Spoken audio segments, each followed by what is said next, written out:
నమస్తే SDV news కి స్వాగతం. నేను సుధా. బులెటిన్ల ముందుగా హెడ్లైన్స్. ప్రజలే ఫస్ట్, వారి అంచనాల మేరకే పనిచేయాలి. అధికారులకు ఆదేశాలు ఇచ్చిన ముఖ్యమంత్రి చంద్రబాబు. నిజం నా వైపే ఉంది, ఎన్నిసార్లైనా కోర్టుకు వస్తా. ఎన్టీఆర్ భవన్ లో యువగలం విజయోత్సవాలకు హాజరైన మంత్రి లోకేష్. రాష్ట్ర పర్యాటక రంగానికి పెట్టుబడుల వెల్లువ. విశాఖ ప్రాంతీయ పర్యాటక సదస్సులో 1217 కోట్ల విలువైన 8 టూరిజం ప్రాజెక్టులపై సంతకాలు చేశామన్న మంత్రి దుర్గేష్. యువగలం పాదయాత్రకు 2 ఏళ్లు. తిరుమల శ్రీవారికి మొక్కులు చెల్లించుకున్న శాప్ చైర్మన్ రవినాయుడు.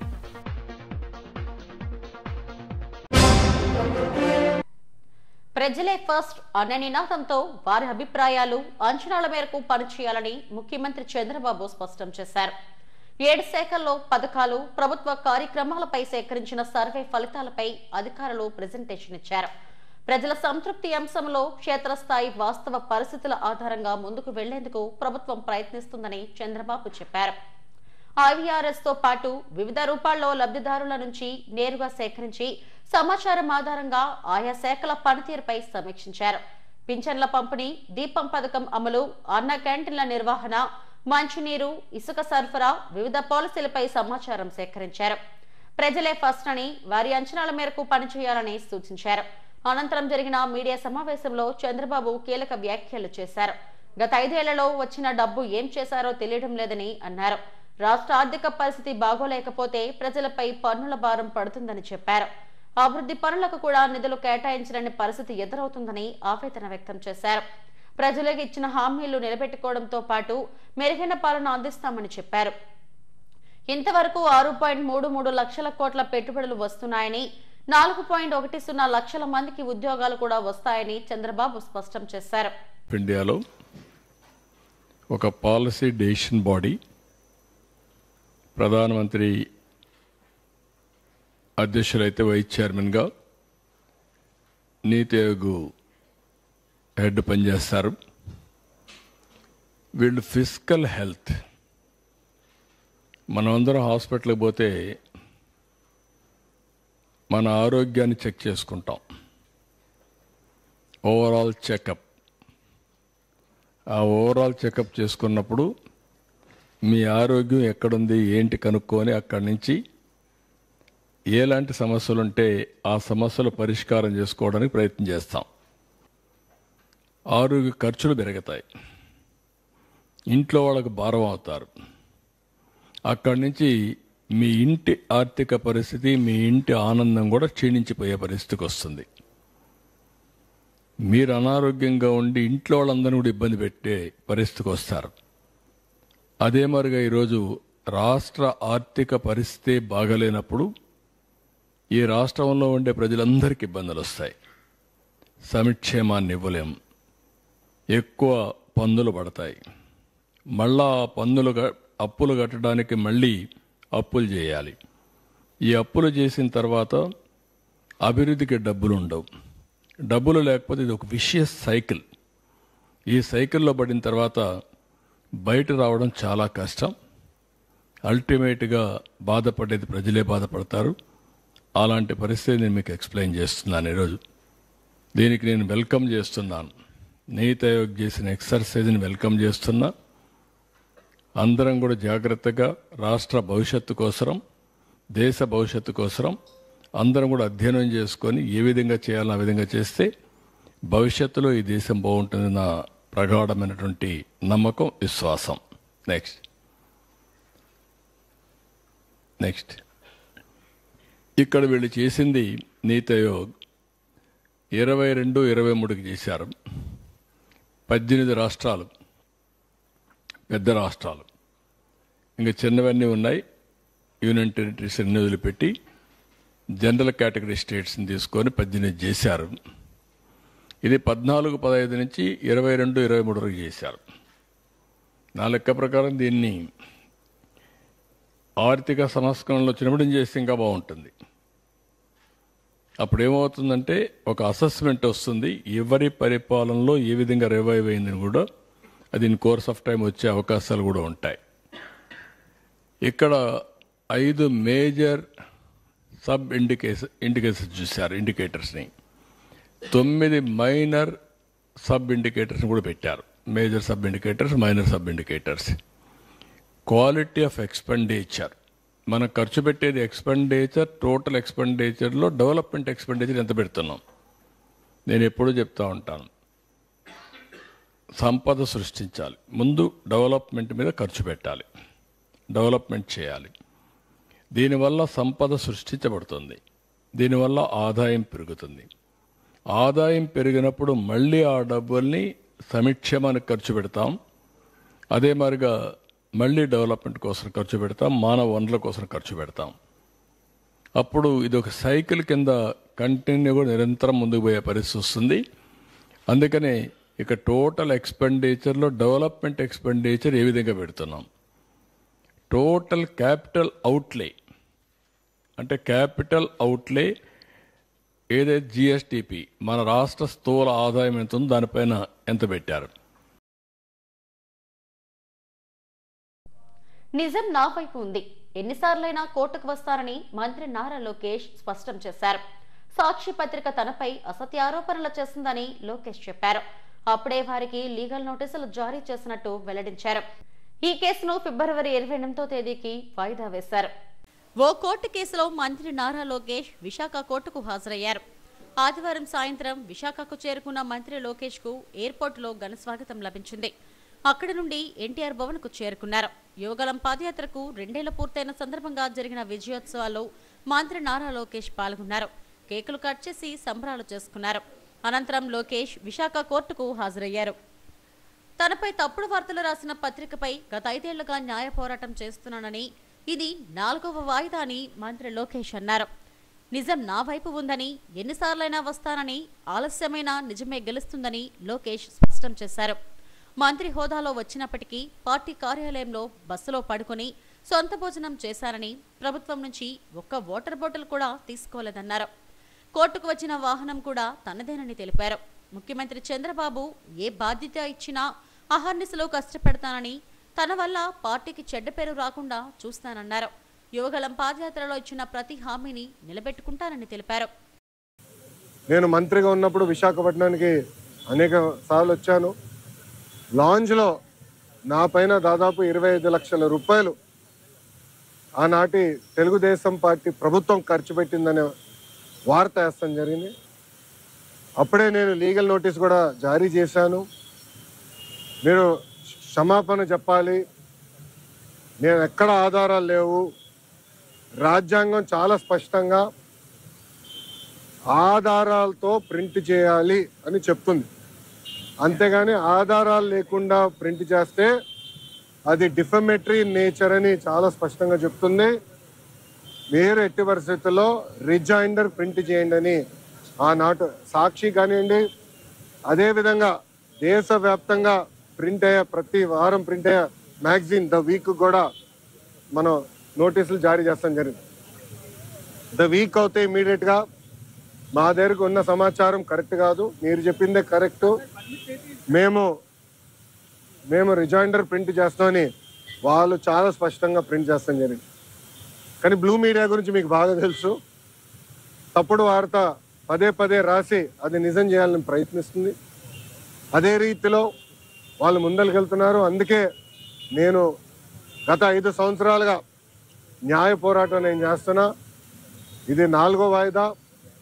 ఎన్నిసార్లే నేను వస్తాను, ఎందుకంటే నిజం నా వైపు ఉంది. గతంలో కూడా మీకు చెప్పాను.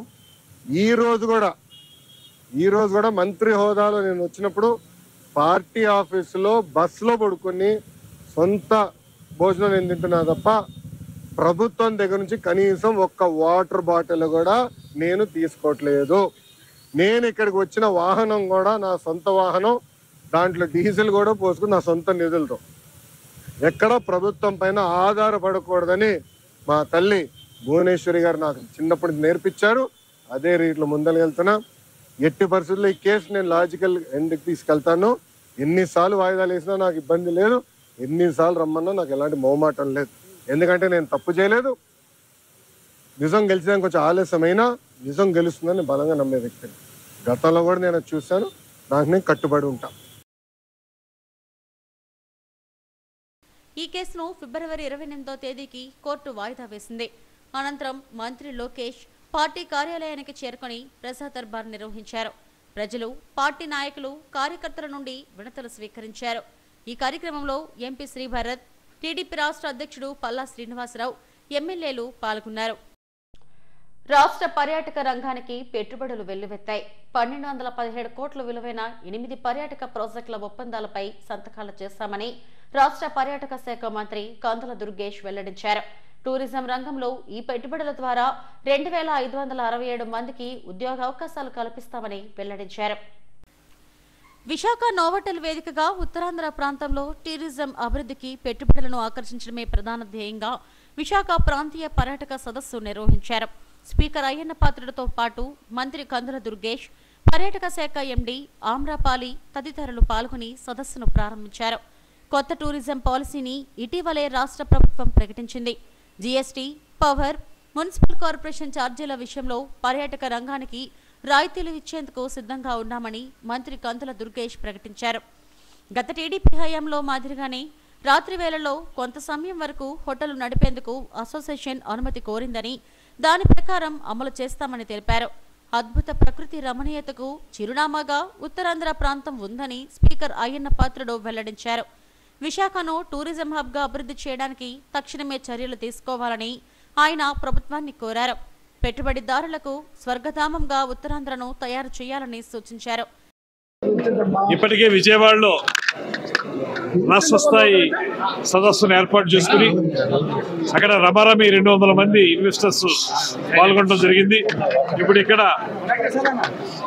150 నుంచి 175 మంది వరకు రిజిస్టర్ చేసుకున్నారు పెట్టుబడిదారులు. ఇది ప్రధానంగా ఆంధ్రప్రదేశ్ ప్రభుత్వం పర్యాటక రంగాన్ని అభివృద్ధి చేయడానికి ఈ మధ్యకాలంలో తీసుకున్నటువంటి కొత్త విధానాలు, ముఖ్యమంత్రి చంద్రబాబు నాయుడు గారు, ఉప ముఖ్యమంత్రి పవన్ కళ్యాణ్ గారి యొక్క సహకారంతో ఆంధ్రప్రదేశ్ టూరిజం శాఖ కొత్త టూరిజం పాలసీ తీసుకురావడం జరిగింది.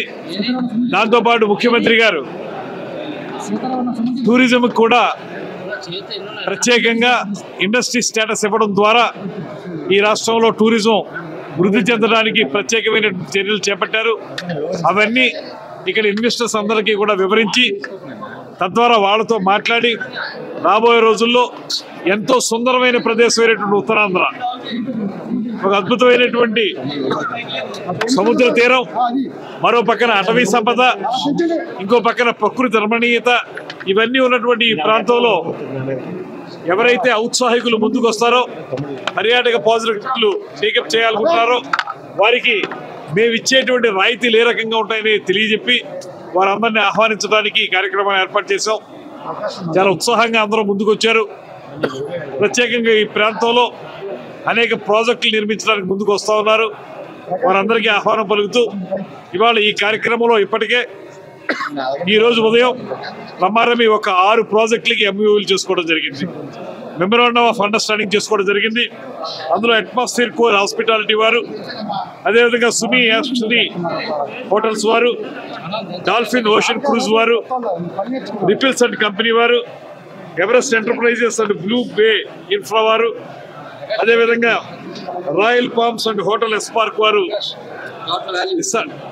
టోటల్ వాల్యూ ఇప్పటికి వచ్చి 1217 కోట్ల రూపాయలు ఎంఓయూలు చేసుకున్నారు. దీని ద్వారా 2567 మందికి ఉపాధి కల్పించేటువంటి అవకాశం ఉంది. దాంతోపాటు 825 రూములు నిర్మించడానికి ఈ ఎంఓయూల ద్వారా ప్రారంభమైంది. మేము ఈ రకమైనటువంటి సదస్సును మళ్ళీ తిరుపతిలో కూడా ఏర్పాటు చేసి అక్కడ కూడా ఈ రకంగా ఎంఓయూలు చేసుకుని మొత్తంగా మార్చి నెలాఖరు నాటికి రమారమి 3 ప్రాంతాల్లో కలిపి ఒక 100 ఎంఓయూలు చేసుకోవడం ద్వారా ఏప్రిల్ నుంచి ఆ ప్రాజెక్టులు ముందుకు వెళ్లే విధంగా ఒక కార్యక్రమాన్ని చేపడతాం. ఇంకేదంటే ఏ ప్రాంతమైనా అభివృద్ధి చెందాలంటే టూరిజం డెవలప్ చేసినప్పుడే అభివృద్ధి చెందుతుంది. అన్ని రంగాల్లో కూడా అభివృద్ధి చెందుతుందన్న విషయం అందరికీ తెలుసు. అయితే విశాఖపట్నంలో టూరిజం డెవలప్ చేయడానికి చాలా అవకాశాలు ఉన్నాయి. శ్రీకాకుళం జిల్లా నుంచి మొత్తం ప్రాంతం వరకు ఇన్ని అవకాశాలు ఉన్నా గత 5 సంవత్సరాలు టూరిజం పూర్తిగా సర్వనాశనం అయిపోయింది. చేసేది ఏమీ లేదు. మనకి చాలా అవకాశాలు ఉన్నాయి, వనరులు ఉన్నాయి, దాన్ని ఉపయోగించుకోవాల్సిన అవసరం ఉంది.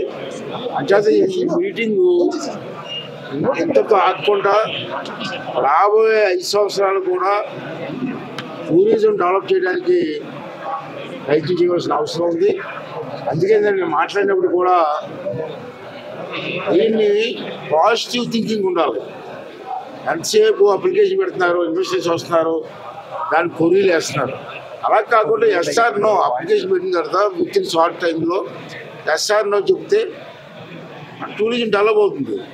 మన టెంపుల్ టూరిజం ఉంది, అవసరమైన బీచ్ ఉంది, తర్వాత ఇక్కడ స్పోర్ట్స్ టూరిజం కూడా డెవలప్ చేయొచ్చు. మనకి మంచి ట్రైబల్ ఏరియా ఉంది, బ్యూటిఫుల్ ఏరియా ఉంది. ఇవన్నీ కూడా డెవలప్ చేసుకుంటే, లింకప్ చేసుకుంటే one of the best tourist spot Visakhapatnam అవుతుందని నమ్మకం నాకు.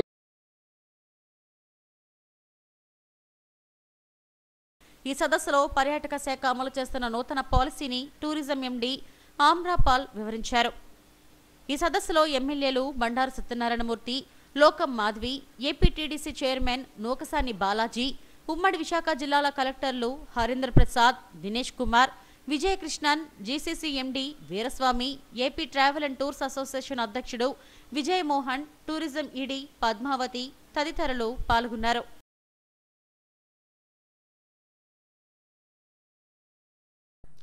రాష్ట్రం సుభిక్షంగా ఉండాలని శ్రీవారిని వేడుకున్నట్టు శాప్ చైర్మన్ రవినాయుడు తెలిపారు.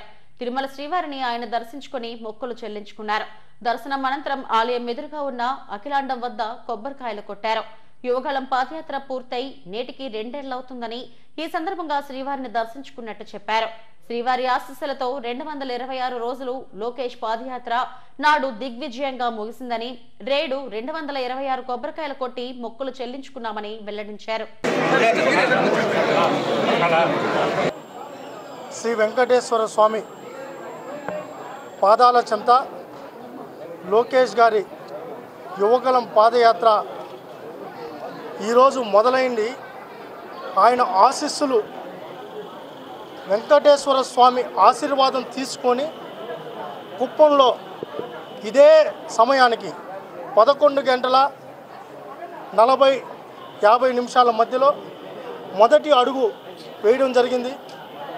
ఇది ఒక పెను సంచలనంగా లోకేష్ గారి పాదయాత్ర అనేక ఆటుపోట్లు, అనేక ఇబ్బందులు, ఎన్ని ఇబ్బందులు పెట్టినా, ఏమి చేసినా, చివరకు తండ్రిని అరెస్ట్ చేసినా, ఆయన్ని ఇబ్బందులు పెట్టినా కేవలం ప్రజల ఆశీర్వాదం, స్వామివారి ఈరోజు కలియుగ ప్రత్యక్ష దైవం శ్రీ వెంకటేశ్వర స్వామి ఆశీర్వాదం వల్లనే ఈ పాదయాత్ర దిగ్విజయంగా పూర్తయింది.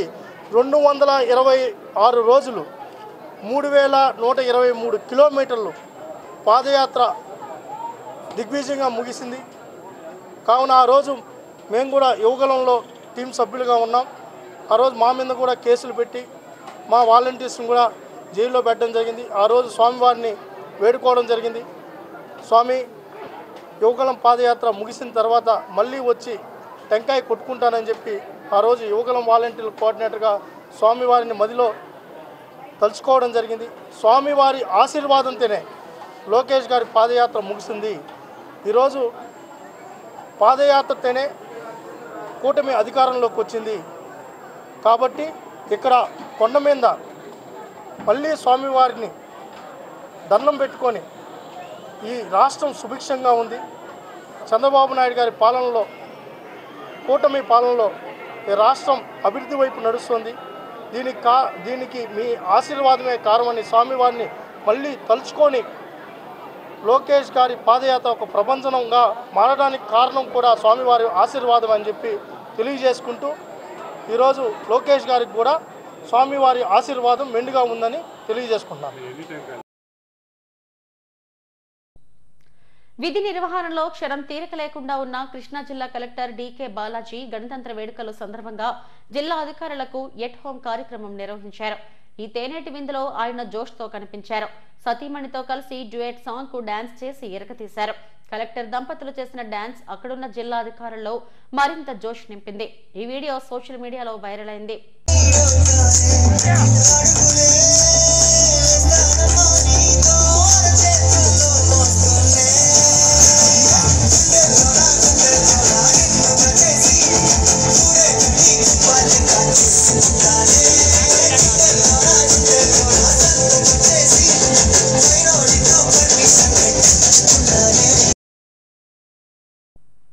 విశాఖ జిల్లా పోలీస్ శాఖలో విషాదం అలముకుంది. దువాడ పోలీస్ స్టేషన్లో ట్రాఫిక్ హెడ్ కానిస్టేబుల్ గా పనిచేస్తున్న ఎం రవి విధులకు వెళుతుండగా గుండెపోటు రావడంతో ఆయన్ను ఆసుపత్రికి తరలించారు. అగ్నంపొడి ఆసుపత్రిలో చికిత్స పొందుతూ ఆయన మృతి చెందారు. దీంతో ఆయన కుటుంబంలో తీవ్ర విషాదం అలముకుంది.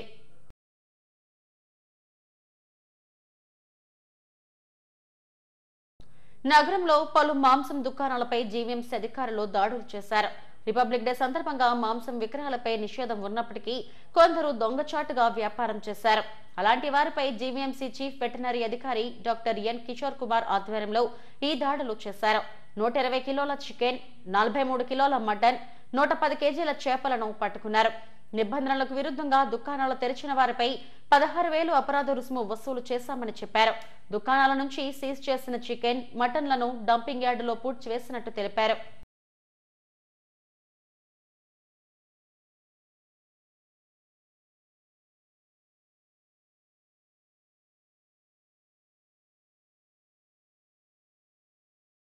రైల్వే న్యూ కాలనీలో కొలువైన పరదేశమ్మ అమ్మవారి పరస మహోత్సవం అంగరంగ వైభవంగా జరిగింది.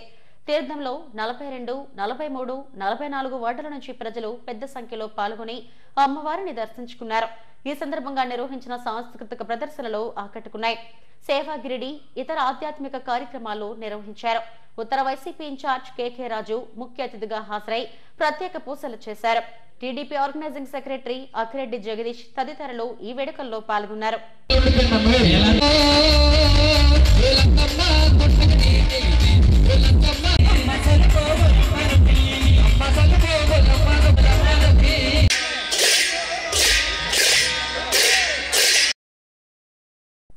Bible society of India AP auxiliary ఆధ్వర్యంలో ఫిబ్రవరి 14, 15, 16 తేదీల్లో mega Bible exhibition cum sale రేసప్పవానిపాలెంలోని QMB చర్చ్ లో జరగనుంది.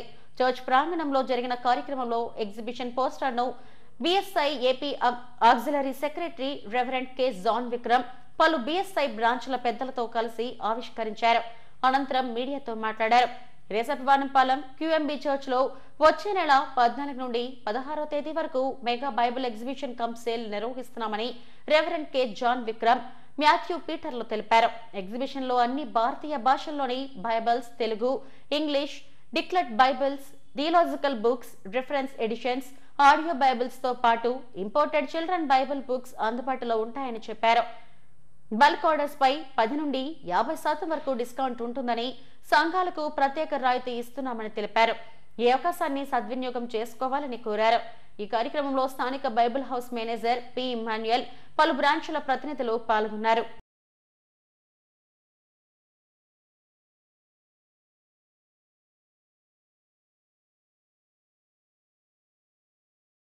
మన ప్రభువైన యేసుక్రీస్తు వారి దివ్య నామంలో మీ అందరికీ శుభాలు. విశాఖపట్నం నగరంలోని క్రైస్తవులకు, అలాగే బైబిల్ పట్ల ఆసక్తి కలిగినటువంటి వారికి, విశాఖపట్నం పరిసర ప్రాంతంలోని క్రైస్తవ విశ్వాసులకు, ఇతరులకు Bible society of India Andhra Pradesh auxiliary పక్షాన ధన్యవాదాలు, కృతజ్ఞతలు తెలియపరుస్తూ మా యొక్క శుభాకాంక్షలు మీకు అందిస్తున్నాం. ఈ నూతన సంవత్సరంలో మేము అనేక కార్యక్రమాలు తలపెట్టడం జరుగుతుంది. దాంట్లో ముఖ్యంగా mega Bible exhibition cum sale నిర్వహించడం కొరకు ఈరోజు ఆ యొక్క ప్యాంఫ్లెట్స్ని రిలీజ్ చేసేటువంటి కార్యక్రమాన్ని ఇక్కడ నిర్వహించి ఉన్నాం. 14, 15, 16 తారీఖుల్లో ఫిబ్రవరి నెలలో QMB చర్చ్ ప్రాంగణంలో ఈ మెగా బైబిల్ సేల్ నిర్వహించబడటం జరుగుతుంది. ఈ యొక్క బైబిల్ ఎగ్జిబిషన్ కొరకు అనేక బైబిల్స్, తెలుగు అండ్ ఇతర భాషల్లోని వెరైటీస్ ఆఫ్ బైబిల్స్ని అక్కడ బైబిల్ ఎగ్జిబిషన్లో ఏర్పాటు చేయటం జరుగుతుంది. బల్క్ సేల్స్లో అయితే కొనుక్కున్నటువంటి వారికి 10 నుండి 50% వరకు డిస్కౌంట్ ఇవ్వబడుతుంది. అలాగే సంఘాలకు ప్రత్యేకమైనటువంటి డిస్కౌంట్ ఇవ్వబడుతుంది. ఈ యొక్క అవకాశాన్ని క్రైస్తవులు, క్రైస్తవేతరులు, బైబిల్ పట్ల ఆసక్తి కలిగినటువంటి వారు వచ్చి వినియోగించుకోవాల్సిందిగా మేము వారిని కోరుతున్నాం. చిన్నపిల్లలకు సంబంధించినటువంటి పిల్లల బైబిల్స్ ఉంటాయి, అలాగే బైబిల్ డిక్షనరీస్ ఉంటాయి, కామెంటరీస్ ఉంటాయి, ఇంకా థియలాజికల్ బుక్స్ ఉంటాయి, ఇంకా అనేక వెరైటీస్ ఆఫ్ బైబిల్స్ మనకు అక్కడ అందుబాటులో ఉంటాయి. కనుక నేను ప్రతి ఒక్కరిని కూడా ప్రేమతో మేము ఆహ్వానిస్తున్నాం. 14వ తారీఖు ఉదయం 9 గంటలకు ఇనాగ్రేషన్ జరుగుతుంది. 14, 15, 16 తారీఖుల వరకు కూడా ఇక బైబిల్ ఎగ్జిబిషన్ నిర్వహించబడుతుంది. కనుక ఈ అవకాశాన్ని మీరు సద్వినియోగపరచుకోవాలని కోరుతూ మరొకసారి మీకు నా ధన్యవాదాలు తెలియపరచుకుంటూ ముగిస్తున్న. దేవుడు మనలందరినీ దీవించును గాక. ఆమేన్. ప్రియులారా, విశాఖపట్నంలో ఉన్న అన్ని సంఘ విశ్వాసులందరికీ తెలియజేస్తున్నాం. మరొకసారి గత 4 సంవత్సరాల క్రితం మన పట్టణంలో కొర్క్ మెమోరియల్ బ్యాప్టిస్ట్ చర్చ్లో ఈ మెగా బైబిల్ ఎగ్జిబిషన్ జరిగింది. మరలా 4 సంవత్సరాల తర్వాత 2025లో నిర్వహిస్తున్నారు. అప్పుడు వినియోగించుకోవడానికి అవకాశం లేని వారందరూ ఈ సమయంలో వచ్చి ఈ సదుపాయాన్ని మీరు పొందవచ్చు. దేవుని వాక్యాన్ని మరి విరివిగా మీరు ప్రకటించవచ్చు వీరి ద్వారా. కనుక దయచేసి సంఘంలో ఉన్న విశ్వాసులందరూ దీంట్లో పాల్గొని ఇది జయప్రదం చేయాలని కోరుతున్నాను. దిగువ రెల్లివీధిలోని పోలమాంబ దుర్గమాంబ అమ్మవార్ల పరస మహోత్సవాన్ని వైభవంగా నిర్వహించారు. స్థానిక కార్పొరేటర్ చెన్నా జానకిరామ్, మాసిపోగు రాజులు ముఖ్య అతిథులుగా హాజరై అమ్మవారికి పూజలు చేశారు. ఈ సందర్భంగా నిర్వహించిన పలు సాంస్కృతిక కార్యక్రమాలు ఆకట్టుకున్నాయి. గత కొన్నేళ్లుగా పరస మహోత్సవాన్ని నిర్వహిస్తున్నామని, ఈ సందర్భంగా తమను సత్కరించినందుకు నేతలు కృతజ్ఞతలు తెలిపారు.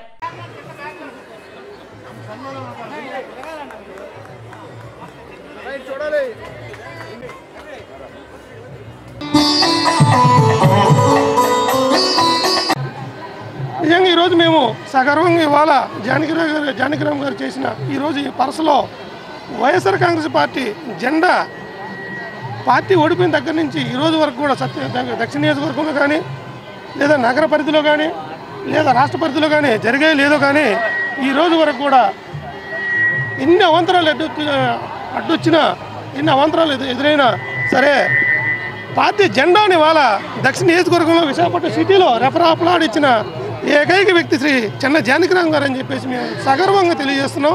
మిత్రులారా, పాత్రికేయ మిత్రులకు ఇదే విధంగా ఇక్కడికి వచ్చేసిన భక్తులందరూ కూడా ఆ అమ్మవారి ఆశీస్సులు ఉండాలని చెప్పేసి మనస్ఫూర్తిగా కోరుకుంటూ సెలవు తీసుకుంటాం.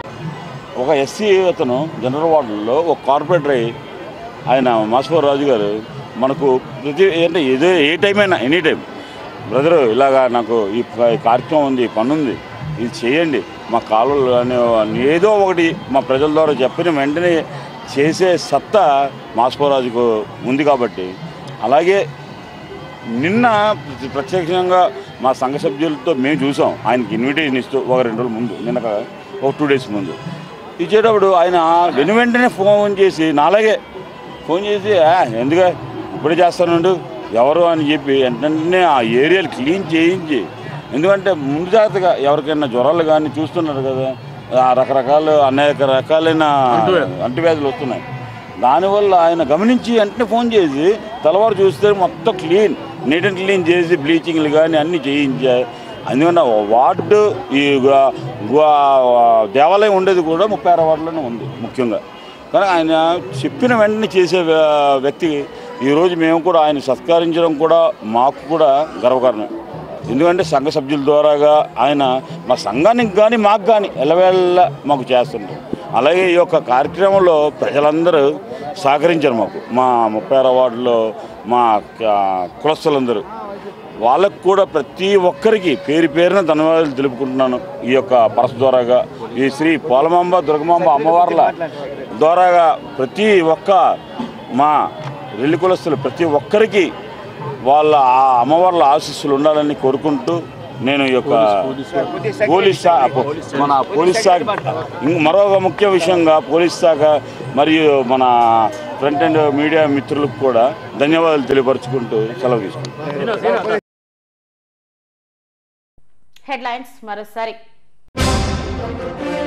ప్రజలే ఫస్ట్, వారి అంచనాల మేరకే పనిచేయాలి, అధికారులకు ఆదేశాలు ఇచ్చిన ముఖ్యమంత్రి చంద్రబాబు. నిజం నా వైపే ఉంది, ఎన్నిసార్లైనా కోర్టుకు వస్తా, ఎన్టీఆర్ భవన్ లో యువగలం విజయోత్సవాలకు హాజరైన మంత్రి లోకేష్. రాష్ట్ర పర్యాటక రంగానికి పెట్టుబడుల వెల్లువ, విశాఖ ప్రాంతీయ పర్యాటక సదస్సులో 1217 కోట్ల విలువైన 8 టూరిజం ప్రాజెక్టులపై సంతకాలు చేశామన్న మంత్రి దుర్గేష్. యువగలం పాదయాత్రకు 2 ఏళ్లు. తిరుమల శ్రీవారికి మొక్కులు చెల్లించుకున్న శాప్ చైర్మన్ రవినాయుడు.